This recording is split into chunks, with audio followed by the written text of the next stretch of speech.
5 months ago, Saddam Hussein started this cruel war against Kuwait. Tonight, the battle has been joined. Clearly, I've never been there, but this feels like we're in the center of hell. That was what Baghdad felt like 1 year ago today. That's what it looked like. Thanks for joining us. I'm Bernard Shaw. Tonight, we will examine Desert Storm, a war that erupted in Baghdad at 2:30 a.m. on January 17th, 1991. 5.5 months earlier, Iraq had invaded Kuwait, forcing the world to react. The United Nations imposed sanctions. The United States sent troops. President Bush warned Saddam Hussein to pull his forces out of Kuwait, gave him a deadline. But the deadline passed. Time ran out.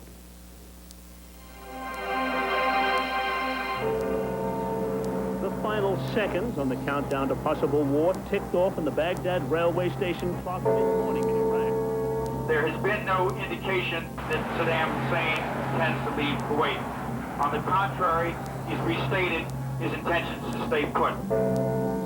Several White House officials detected a mood change when Bush returned from Camp David.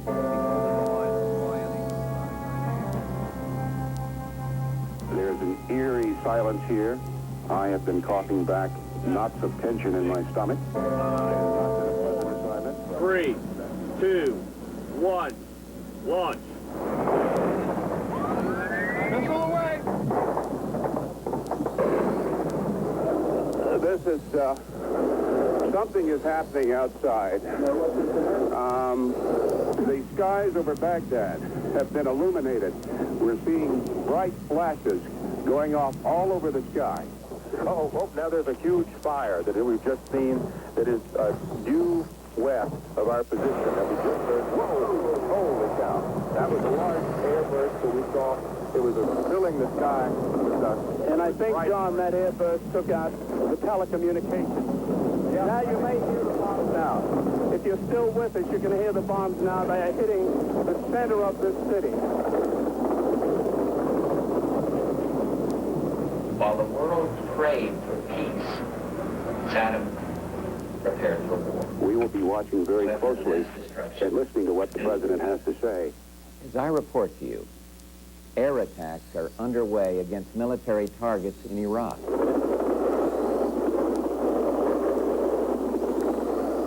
And now we hear planes actually going over here. Yeah, well, I'll see if I can see anything. All right. There's a plane nearby. Bernie, you can see something? Right. It's broken out on either side of us here at the hotel. And I'm just going to be quiet and let you listen.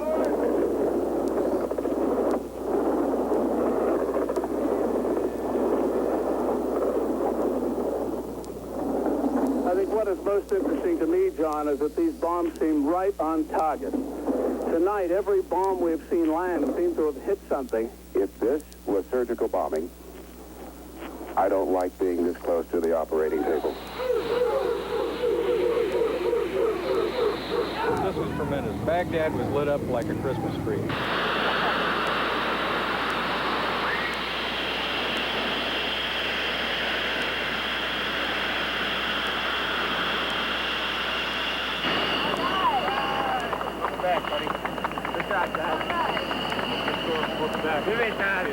It was an awesome display. It truly was. Like being a professional athlete, never playing a game. Today was the first game, and the enemy didn't show up.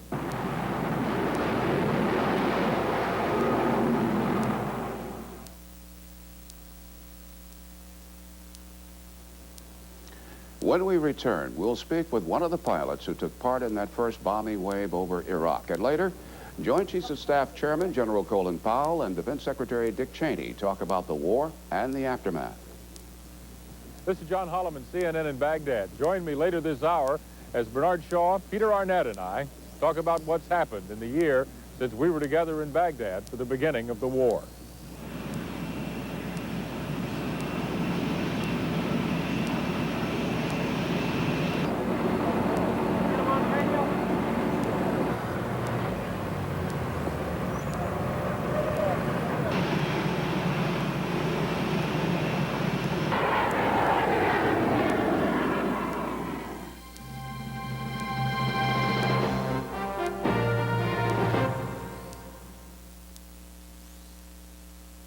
What happens when you buy Purina Biscuits brand dog snacks? You get a coupon worth $1.50 off any Purina dog food. Here's how it works. Buy Purina Biscuits, get $1.50 off. Purina Biscuits, $1.50 off. Purina Biscuits, $1.50 off. Purina Biscuits, $1.50 off. Purina Biscuits, $1.50 off.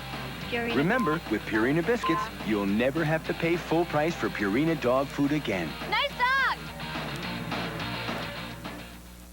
Why is it so busy at McDonald's? It's such a good deal right now. We have 59-cent hamburgers, 69-cent cheeseburgers. Price is low, it tastes great. Can't beat it. You name it, we got it. People love us. Check out the prices. How much is a cheeseburger this week at McDonald's? 69 cents. And next week?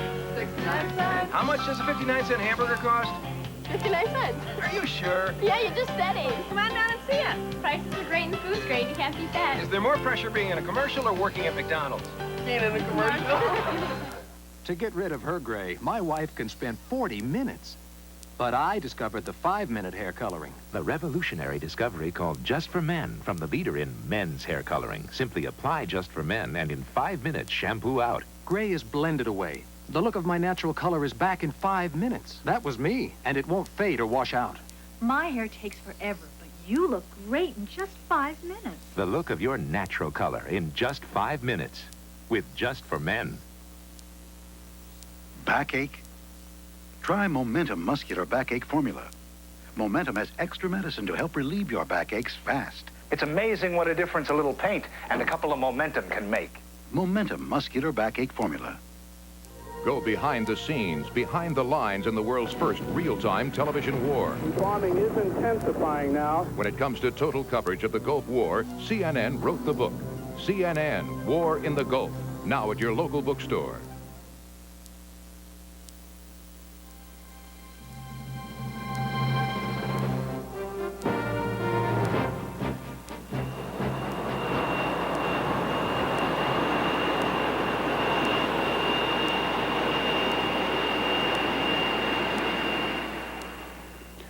What was it like 1 year ago to fly over Iraq as part of that first bombing wave in Operation Desert Storm? Joining us now is Major Joe Salata, one of the F-117 stealth pilots who was part of that first wave. Major, put us in your cockpit of that stealth bomber and describe for us what it was like. Well, none of us had been to combat before that first night. The 10 that came on that first wave, as we were approaching the target area, I didn't know really what it was, but I started to see fires or something on the ground, and that's what I thought it was. As I got closer, it became more intense and basically lit up the sky. It was like a giant fireworks display. And it was so fascinating that it totally distracted you. You were watching the anti-aircraft guns firing at you and the SAMs being thrown into the air, and basically you had to shake yourself out of it to get back to the task at hand, which was to drop the bombs on the target. What was the target?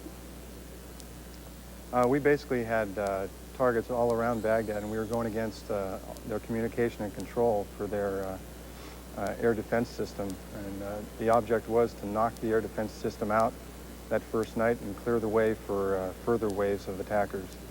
Well, obviously, we were on the ground. We could not see you. But at one point, John Holloman, Peter Arnett, and I were reporting that the AAA batteries on either side of the hotel, and for that matter, those throughout Baghdad, the anti-aircraft batteries, they seemed to be shooting at things they could not see, and clearly they were not hitting anything up there. You felt... They knew they were... I'm sorry, sir. They knew they were under attack. They really couldn't guide on us at all, though. So what they were trying to do was send up a barrage fire of those AAA guns and SAMs and hope that we would fly through them. Luckily, we all got through unscathed. I remember at one point looking over at the intense fire and just thinking to myself, there's no way that anybody could fly through that. And I just kind of put my head back in my cockpit and kept flying through. And I was hoping that the rest of my buddies were able to do the same thing. How crucial was that bird behind you to conducting the air campaign? Well, it's something they never recovered from. Basically, it sent every gunner and every radar site into an autonomous mode where they had to make their own decisions about whether to fire. And when they're in a reactionary mode like that, with no command and control, it just creates havoc. And there was basically, they would only react when they heard something or when bombs started dropping, and that was basically too late. Were you itching for a fight? Were you itching to go to war? No, I wouldn't say that. We were prepared for it. I had been in the Air Force for about 11 years before the war began, and trained all those years for exactly what happened. But had I not gone to war, I wouldn't have made any difference to me. We were there preparing for it during Desert Shield for 4 months, and we were definitely ready for it. We were hoping, like anybody else, that the peace talks would work out. When they didn't, and when war was the only other option, it was time for us to do our job. How did the stealth bomber handle itself? It was untested in combat, and as you crossed the Iraqi border heading towards Baghdad, and as you maneuvered, as you turned, how did it handle itself? And given the fact that the Iraqis, defending themselves on the ground, they could not see you, but they could hear your engines. Right, the stealth fighter worked absolutely great. I remember stepping out the door and looking over at a friend of mine and saying, I hope Lockheed wasn't lying to us about the stealth technology stuff. And I think after the first night, and especially after the first few nights when we all got through unscathed, we started thinking that this stealth stuff really works. We are, this combined with the precision-guided munitions that we have is a new step in combat. That point, I was just thinking about a new step in combat. What has the F-117 done to aerial combat? Well, you know, throughout air power and throughout history, a weapon has come along, and somebody has figured out a defense against it eventually. You know, this is the next step, stealth technology and the precision-guided munitions, and we're continuing to develop that now, but eventually it'll be obsolete. Eventually there'll be a defense against it, and we'll have to take the next step. I'd like your personal judgment of this.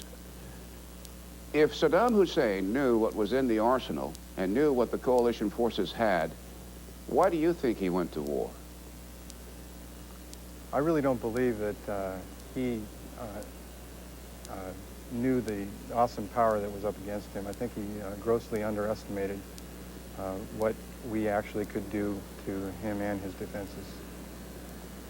What do you think about the argument that the defense budget should be slashed and the millions and millions and billions, indeed billions of dollars, ought not be spent on R&D, and especially for the caliber of aircraft behind you?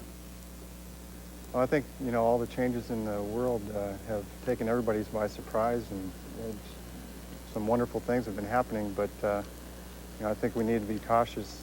The lessons that history has taught us tells us that maybe we shouldn't totally cut back lest we have to build up again. Major, thank you very much for joining us 1 year later. Thank you. You're welcome. Thank you, sir. Coming up in our special report, during the war, Iraqi television paraded POWs for the entire world to see. We'll talk with the highest-ranking POW in the coalition. Also, interviews with the top 2 Pentagon officials. I think we made the right call both to start the conflict, but also to end it. I think the president was right both times. Okay, thank you, Mike. I'll say again.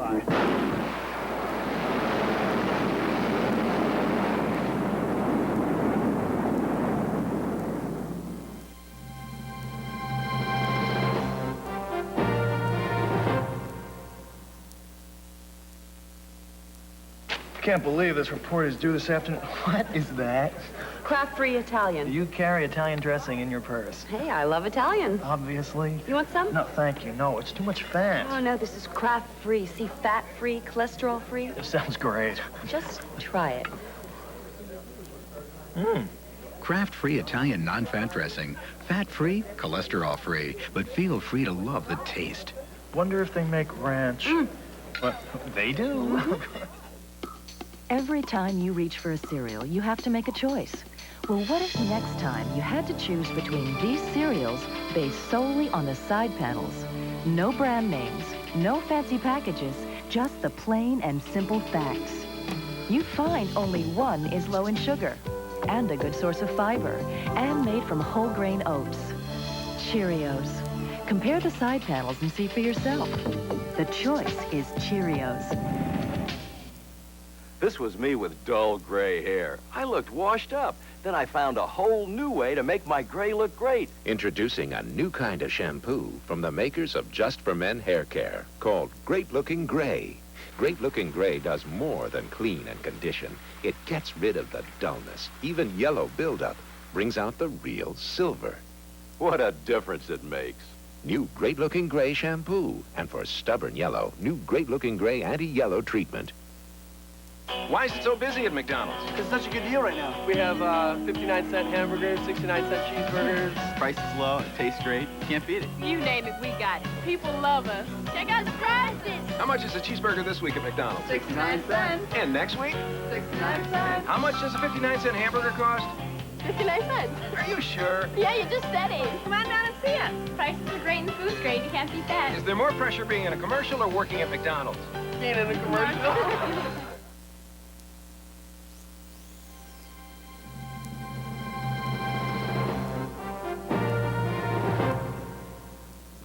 Continuing our special coverage marking the first anniversary of the Gulf War start.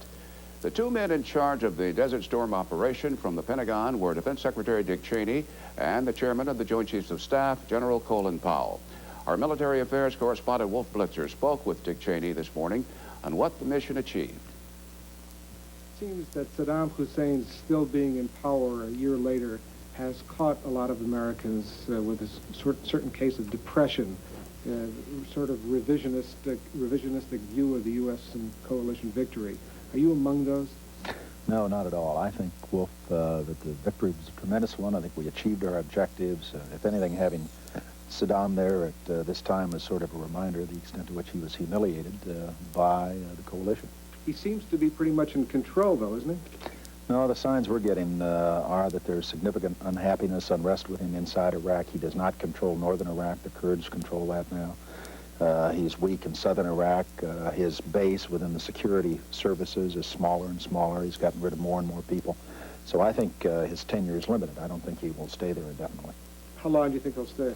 Don't have any way to put a time frame on it, but I think he's under enormous pressure. I think as long as the sanctions are on and we continue the inspection regime of the United Nations, it's a constant reminder to the Iraqi people that as long as Saddam Hussein's in power, they're not going to have normal relations with the rest of the world. If there is some sort of coup attempt, some sort of revolt within his military or some other element of this society, is the Pentagon prepared with contingency plans for air cover or other sort of support? That's the kind of thing I can't talk about, Wolf.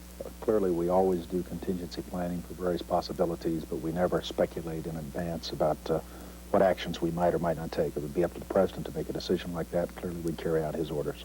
Is there a sense today that the U.S. stopped the war too quickly? Many people seem to think that that's the case. I hear a lot of second guessing, a lot of it from people who were opposed to the war in the first place. I think that we made the right decision.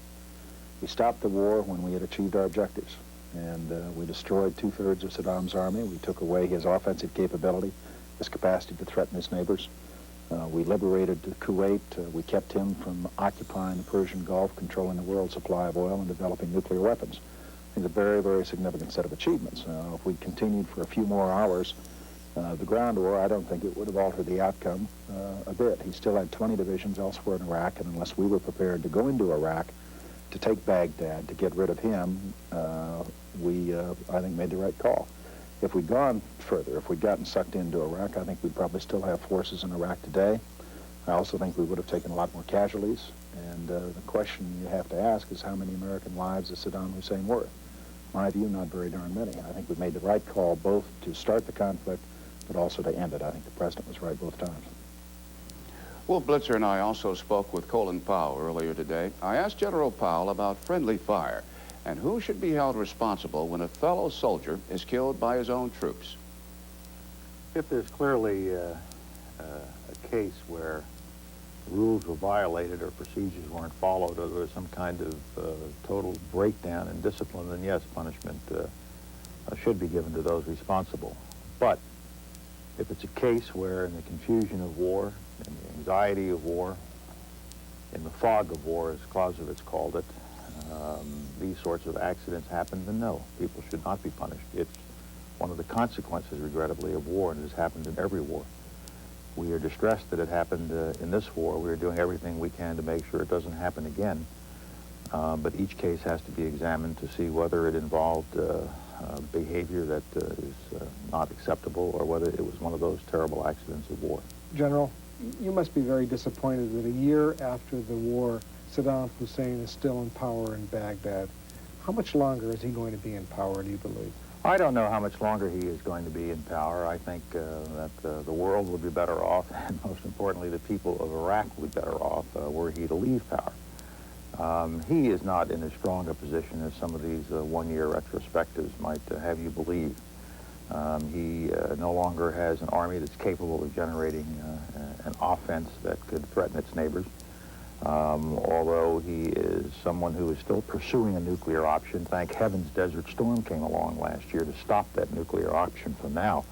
And we want to insist that the UN keep going with this inspection regime. And I hope we'll be able to convince all other nations in the world that this is not a place you wish to allow any of your technology to flow to. He is an irritation as far as I'm concerned. He is not causing me a great deal of distress. You say his position is not as strong as many on the outside would tend to believe. What evidence is there that there is some turmoil, that potentially there are people who would get rid of him? There's lots of turmoil. I think it's well reported that the Shia insurgency in the south continues and is giving him some difficulty. There's clear indications that he does not have total control of the situation in the north with respect to the Kurds. And I think there is some evidence that even within the Sunni community, people are becoming dissatisfied with the extreme rate of inflation. They're becoming dissatisfied with the kind of police state that he has to run to remain in power. And although we see a lot of film footage coming out of beautiful downtown Baghdad, which shows conditions somewhat restored, I don't think that is indicative of the situation throughout the country. So I believe he is under pressure, and I hope that pressure will continue, and I hope the people of Iraq will realize that sooner or later their future lies with somebody other than Saddam Hussein. As a soldier, why do you think his General Officer Corps has not turned against him? For the most part, he picks people who are personally loyal to him, come from, in many cases, his own village, and he pays them off very, very well. He rewards them with multiple homes. He rewards them with automobiles. He pays off the people who are loyal to him. And he is also a very, very skilled gangster. And over the last 20-odd years, he has managed to kill anybody who has stood in his way or has challenged him. He shuttles them around constantly, so no officer has an opportunity to gain a position of advantage with respect to Saddam Hussein. I think we also have to keep in mind that you can't be absolutely sure that whoever comes to replace Saddam Hussein will not be a little like Saddam Hussein. Do you think the U.S. will find itself fighting Saddam Hussein at some point down the road, and are you contingency planning for that scenario? I do not expect that we will be fighting him down the road. I have contingency plans for everything, but I don't expect that. I think the Iraqi army, once they got into the Kuwaiti theater of operations and after the celebrations were over and realized what they were up against, realized that they were in a bad place. And as the war progressed, what we saw was a large part of the Iraqi army deserting rather than waiting for the ground war at the end. And I have a hunch that no matter who's in power in Baghdad, those soldiers and officers and generals would think long and hard about wanting to see a sequel or a repeat performance. And I can assure the people of the region, and I can assure anybody in Baghdad who's listening to this, is that it is a waste of time for them to ever think that we are not in a position to defend our interests in that region again should our interests be threatened.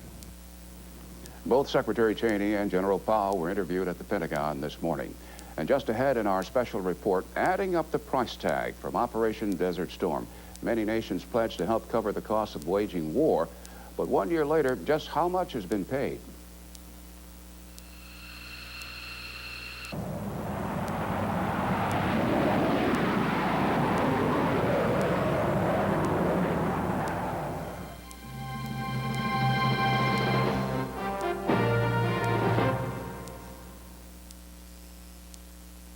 Some people don't know it, but they're paying too much in taxes. Take these two, identical in many ways. Similar homes, similar income, similar investments. But one could be paying 28% more tax on his savings and investment income. That's over $200 on every $800 earned. The other called Fidelity Investments toll-free and found out how to invest tax-free in this free fact kit on Fidelity tax-free funds. It shows you how to earn income that's 100% free from federal income taxes. And in some states, your income may be free from state and local taxes, too.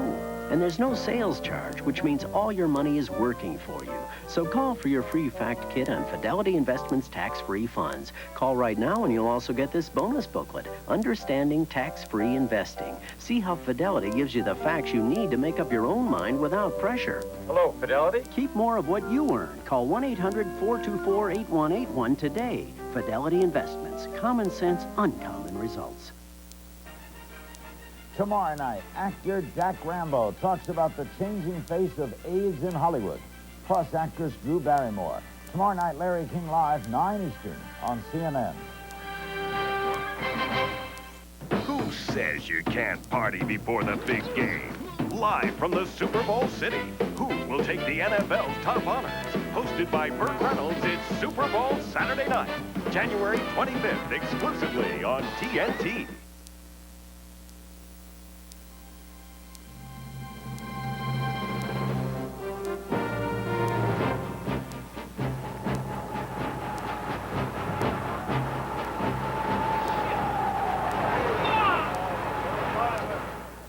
The coalition created by President Bush was designed so that United States troops would fight, others would pay.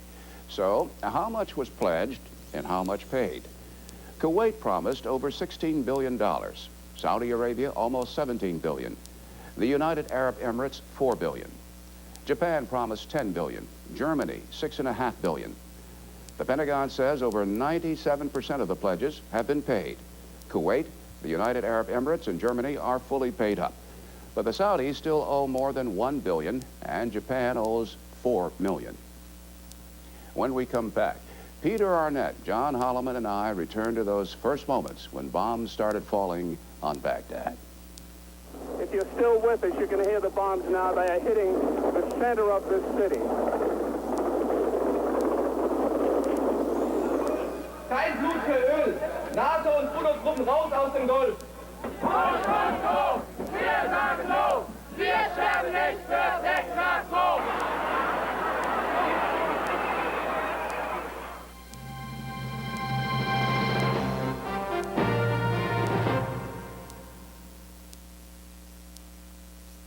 As a registered dietitian, I bet you don't get enough fiber every day.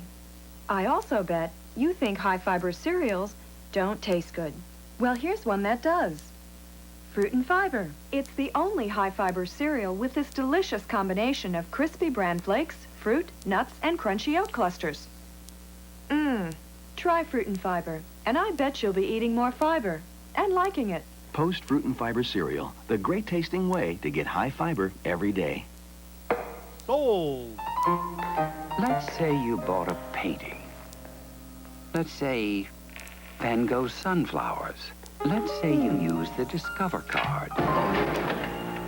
You'd have a little money coming back. Because with the Discover card, every single charge earns an annual cashback bonus. Nice. It pays to Discover, the card that pays you back.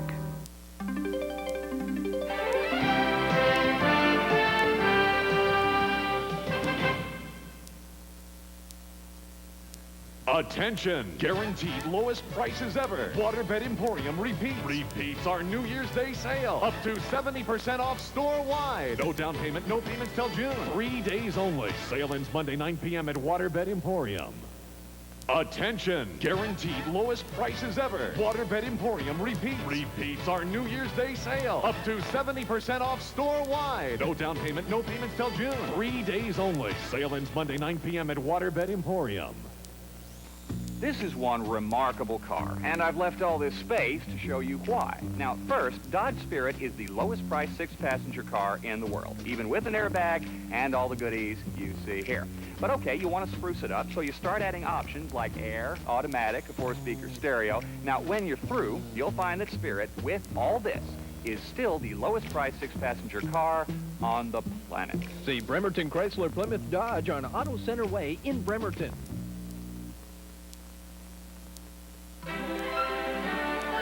This is CNN.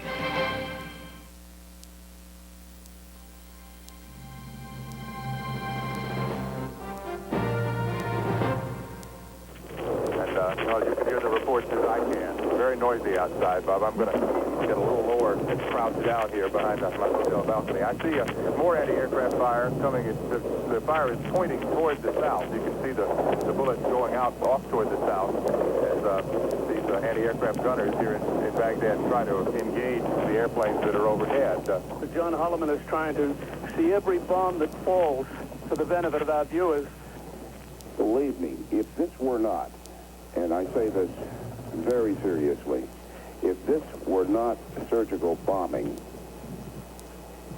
our viewers would not hear your voice, Peter's voice, or my voice. If this were indiscriminate bombing, believe me, the world would have no idea of what's going on here until the Allied forces gave their version of it. That first night of the bombing, I was in Baghdad's Al Rashid Hotel together with my two colleagues, Peter Arnett and John Holloman. Peter, who is now on leave from CNN, joins me tonight here in Washington. John from Baghdad, where he's been reporting all week. John, it's shortly past 6:30 in the morning your time. I recall that about 6:30 in the morning there was this awful smell of burning electronics equipment. I was padding around in my maroon pajamas, and we had heard roosters crowing. What's going through your mind right now? I was just thinking about your rooster, Bernie. There's one lone dog out here in this open field behind me where the Iraqis say they're going to build an opera house next year, and this dog is looking around for some food, I guess. It's a weird feeling. There's a heavy mist in the air right now. It's cold. It's very, very wet. It's very much like it was, I guess, outside the Al Rashid that first morning after the war had started at about 2:30 in the morning. And I'm thinking a lot about you and Peter and the longest night in history that the three of us spent together in room 906.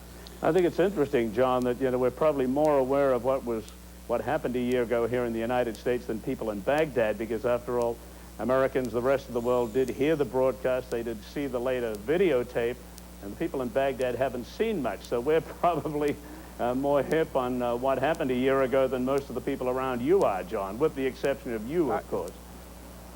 Well, earlier this evening, CNN ran a little special in which they replayed the first 15 minutes of our coverage from Baghdad. There was a group of Iraqi people standing right here to my right.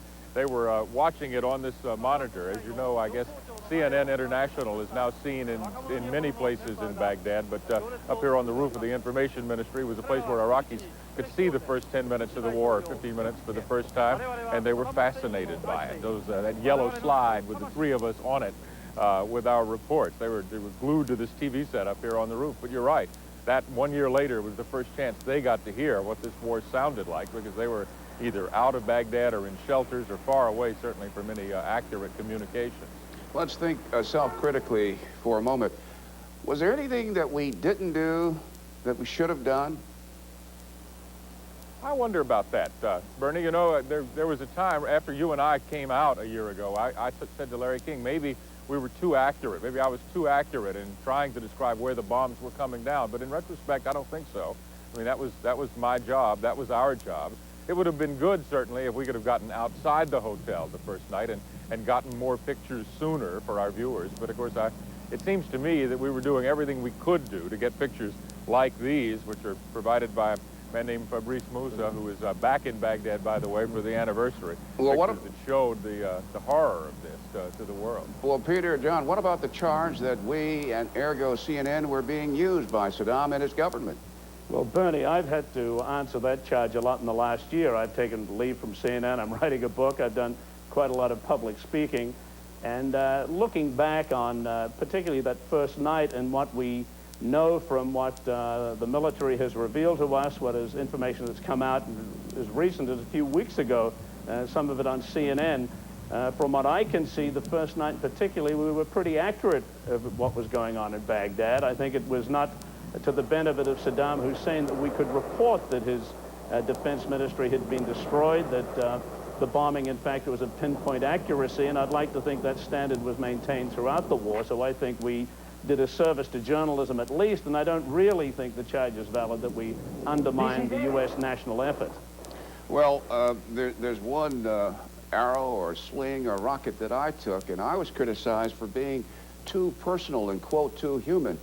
Well, hell, it seems to me that when you're under attack and you're experiencing something that you've never experienced before, and you're a human being and it's happening all around you, as a journalist, you have a responsibility to describe not only what you're seeing, but also what you're feeling. So if some critics or some people think I was too human, tough. That is an unfair charge, Bernie, and looking back, and I've listened to the tapes many times, it seems that we weren't actually not a bad team. Maybe we could have been a little better informed about what was really happening out there, but it was pitch black out there. But I think the three of us tended to complement each other, and I'm very happy to have been part of that team. John, were you scared? Of course I was scared, Bernie. I was scared to death, but I was also very excited to be at the right place at the right time as a reporter. Back to the criticism board for just a minute. There is a journalist who was with us in Baghdad, who was in the bomb shelter the entire time, the first night of the war, who criticized CNN's journalism for being what he called holy cow journalism. He's written a book which I've been reading this week here in Baghdad. And I was certainly the one who said holy cow when an oil refinery blew up and pushed me back from the window. But yeah, I was scared, and I don't think we have to defend ourselves from being ourselves in any case. I mean, if we weren't ourselves, we wouldn't be doing a very good job as human beings, much less as journalists trying to report accurately to the people who watch us on television. Well, quickly, let's go back, search our memories. You recall that it's almost 7 o'clock in the morning your time. We were shocked to find that Saddam Hussein, the next morning, as they were about to invoke censorship and shut us down because Saddam knew that the whole world knew that he didn't have control over his airspace, you remember he popped up at the television transmitting tower, and our engineer, Nick Robertson, saw him, and then he went underground. That's right. Nick described Saddam Hussein as looking strong and resolute. He came into the room after we'd been very worried about him because we knew that there was bombing going on outside, and Nick came in and told us that he'd run across Saddam Hussein, and he was the first Westerner to have seen the president of Iraq.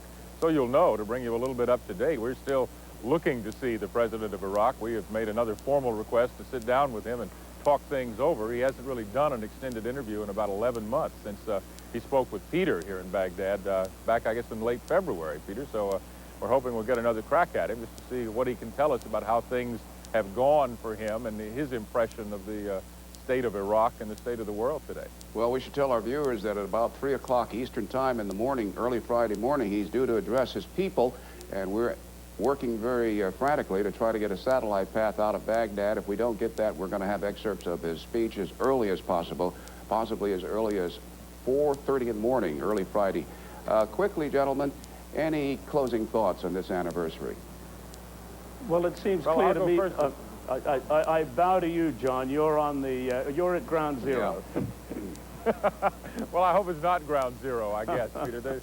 The thing that I have learned over the past 12 months, and the thing that is certainly more true than ever today here in Baghdad, is that the Iraqi people now harbor what I think will probably be a generation-long bitterness toward the West and toward the United States. I detect that from people everywhere I go. The Iraqis will not forget what's happened to their economy, what's happened to their personal lives, and for a reason that's understandable, probably better to them than to people from the West, they blame us for their troubles more than the president of their country.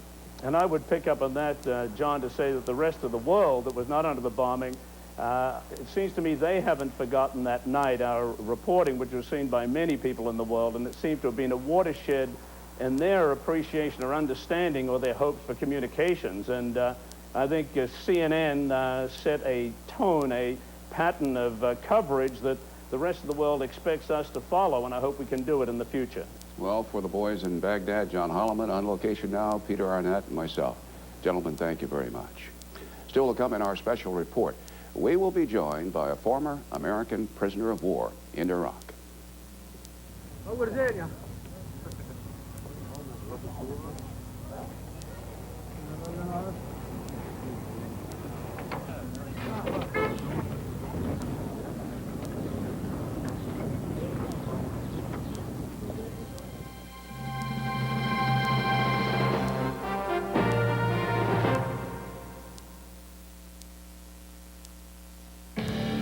The reinvention of the Ford Escort added a new level of design and performance to small cars. And now, we've added a new, more sophisticated Ford Escort. Introducing the new four-door Ford Escort LX sedan, a car designed to offer exceptional value and quality, and even the power of the GT, but with a style all its own. Have you wanted a style all your own? Have you driven a Ford lately? You wanna accent your weight to positive.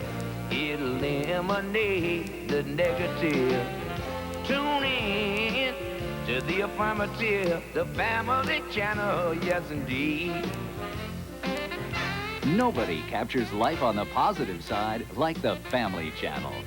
You wanna accentuate the positive, the family channel, yes indeed. I use a shampoo for dandruff, but my scalp still itches like crazy. You need new Scalpicin, the revolutionary scalp medicine for deep scalp itch, not ordinary dandruff. Scalpicin is not a shampoo. It's a clear liquid you don't wash away like shampoo. Apply Scalpicin anytime for deep scalp itch relief, with medicine chosen by doctors over all these dandruff shampoo formulas. Scalpicin penetrates to relieve the itch and help prevent flaking. The itch is gone. New Scalpicin, the scalp medicine for deep scalp itch.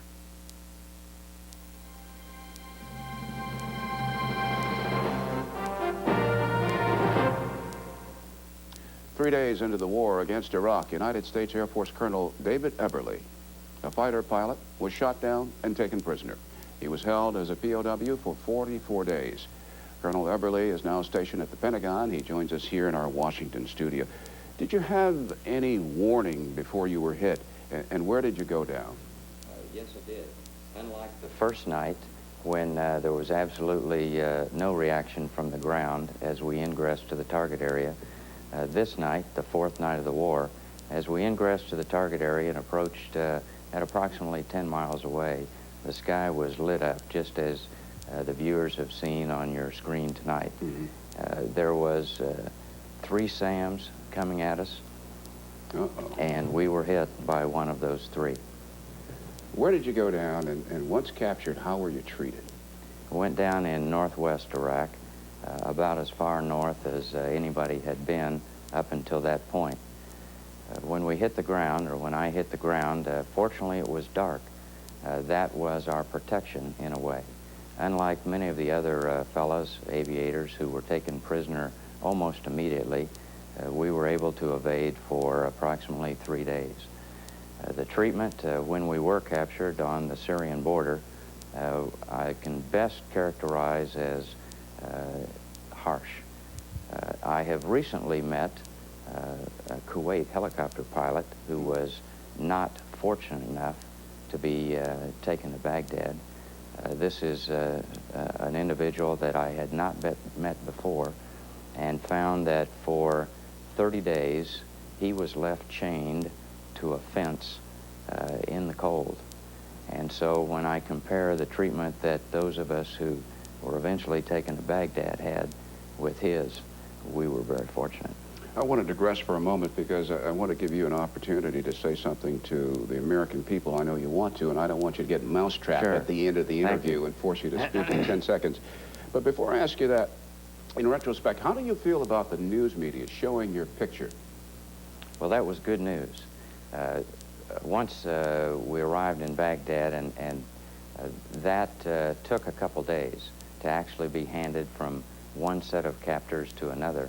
But blindfolded, though, and taken down into what I thought was a bunker, and again led down a corridor, not treated very well from time to time, as you might imagine, but finally sat in a room which I could tell there was another person in there, but more importantly, I could hear the whirl of a TV camera. And I felt a bit relieved at that point because I knew that if somebody was taking a picture of me, even with a blindfold on, that picture would eventually find its way into U.S. hands, and my family and fellow aviators would know that I was alive. I'm not being devious for having asked that question, but General Norman Schwarzkopf criticized the news media in general, CNN in particular, for running that picture. Yet conversely, we've just heard what you've said. President Bush has said that he was pleased that the people in the White House and Pentagon had a chance to see what you guys looked like, see that you were still alive. Just wanted to get your point of view. You wanted to say something to the American people, and I should tell our viewers that this fine officer is concerned that he might come off seeming self-serving. And you have the floor, Colonel. Before we leave, I would just want to say once again that I think on behalf of all the airmen and soldiers and sailors and Marines that served over there, and those who did not have the opportunity to serve, we appreciate their support. It was a conflict that was supported literally from the classroom to the boardroom. And the people of America, through programs such as Operation Any Airman and other programs, sent their home to us away from home. And that meant a lot. Last question. In captivity, what were you thinking, what were you feeling when the prison you were in was bombed? That was scary, but I would say that we salute the courage that President Bush showed when he said he would not be deferred by the use of POWs as shields. That action actually saved our lives because we were being systematically starved in that prison, and the fact that that was destroyed meant they had to move us to another prison, and at that place we were fed a little better. Air Force Colonel David Eberly, thanks very much. Thank you very much. Glad you're back home. Thank you. Thank you. When we return with our special report, how effective was the Allied air campaign? What mistakes were made? What lessons were learned? To discuss those questions, military analyst James Blackwell here in Washington, and in Atlanta, retired Major General Perry Smith.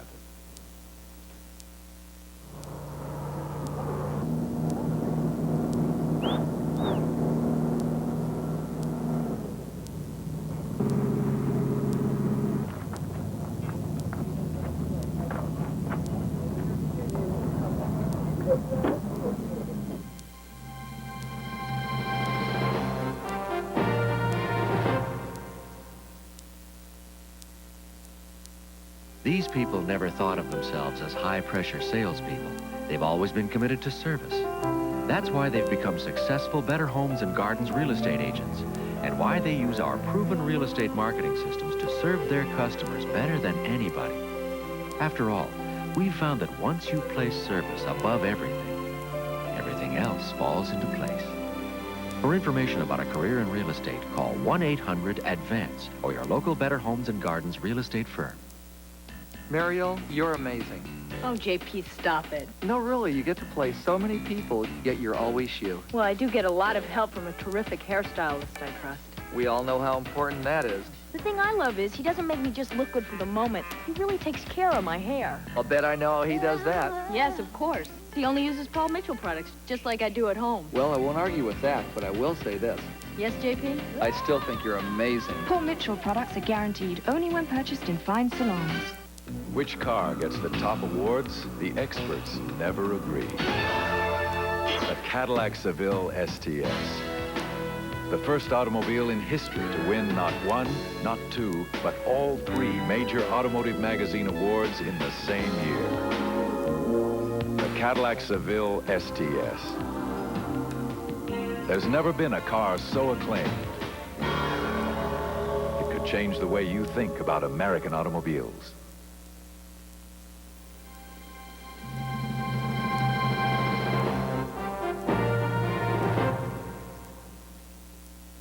Joining me now, two men who helped us understand many of the complexities of the war as CNN military analysts.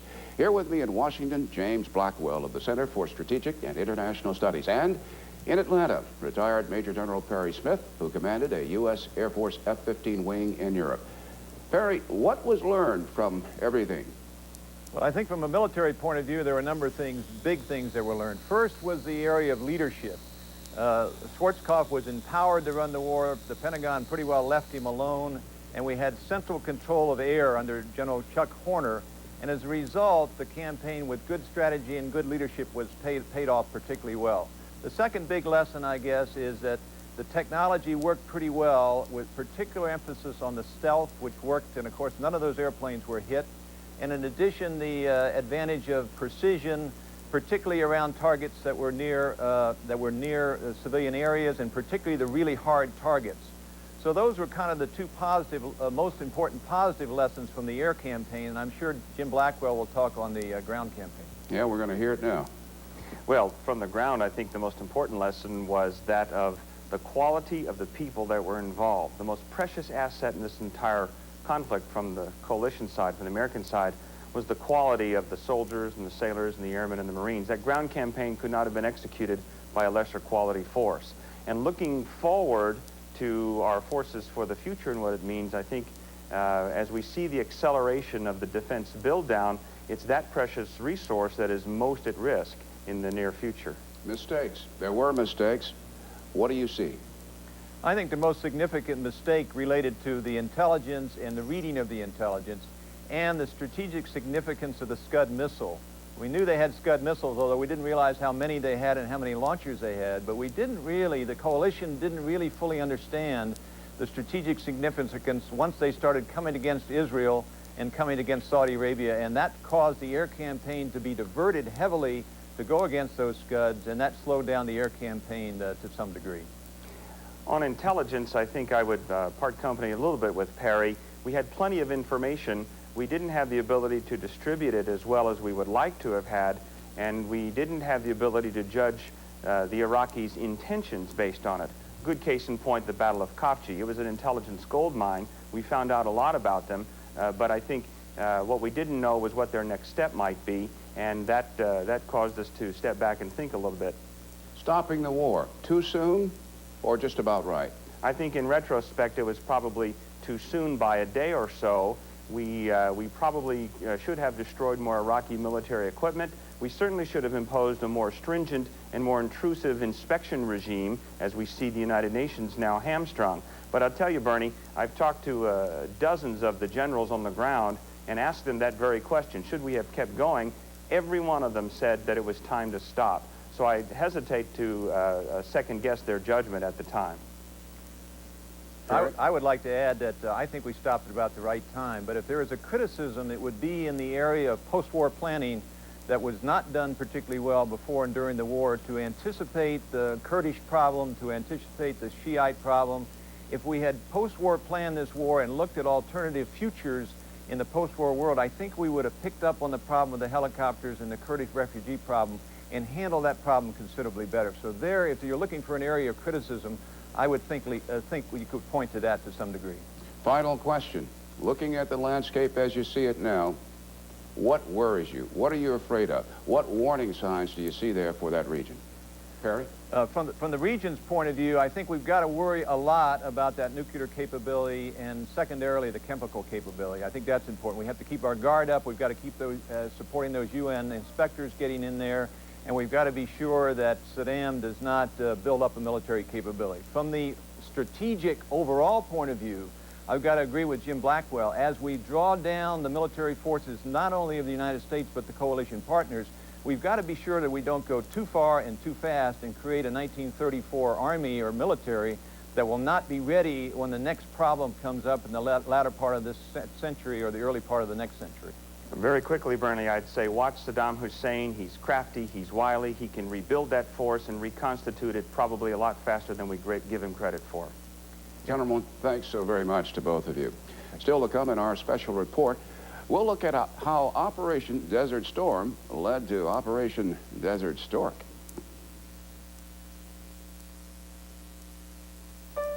I grew up thinking soup was good for me. Who didn't? Now it turns out soup could be even better. Healthy Choice has given me a soup that I love. This new soup has big chunks of meat and vegetables, only it's low in fat, cholesterol, and lower in sodium than the soup I grew up with. And you know what's amazing? It tastes just great. Now why wouldn't you try that? With Healthy Choice, the choice is yours. They say diversify to reduce risk, but I'm no financial expert. I know how to build a house, not a portfolio. How do you judge each investment? When to buy or sell? And who has time to follow the market? Because most people can't be masters at everything, Fidelity Investments created the Fidelity Asset Manager. In one easy mutual fund, it seeks to diversify among and across stocks, bonds, and money markets. And Fidelity professionals carefully watch your investment for you, gradually adjusting your assets to keep pace with changes in the market. It's designed for those of us who aren't financial experts. Call now for this free fact kit on the Fidelity Asset Manager. I called. You should too. There's no pressure to invest. There's no sales charge either. All your money works for you. Diversification made simple. Call 1-800-654-1500 for your free fact kit. Fidelity Investments. Common sense, uncommon results. Share price, yield, and return will vary. The IBM Laser Printer 10 prints graphics 45% faster than the leading laser printer. Which printer would you rather use in a crunch? The new IBM laser printers put you pages ahead.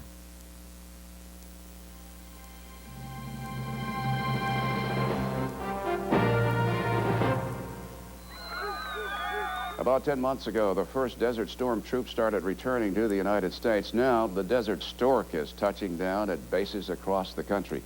Hospitals such as this one at Fort Stewart, Georgia, have been delivering just about double their usual number of babies. Nurseries are filling up with noisy newborns of proud parents, thanks to some busy doctors. The Desert Stork did not limit its visits to military bases. It stopped by CNN to deliver a baby girl. Lowry Jordan Robertson was born to correspondent Margaret Lowry and producer Nick Robertson, who was on the ground in Baghdad when it broke out. She's named for the country in which the couple met. They were in Jordan just before the war began. Then they spent 2 weeks together covering the Allied bombing attack in Baghdad. Now, the whole family is in Chicago. I'm Bernard Shaw in Washington with this special report 1 year ago. Thanks for joining us.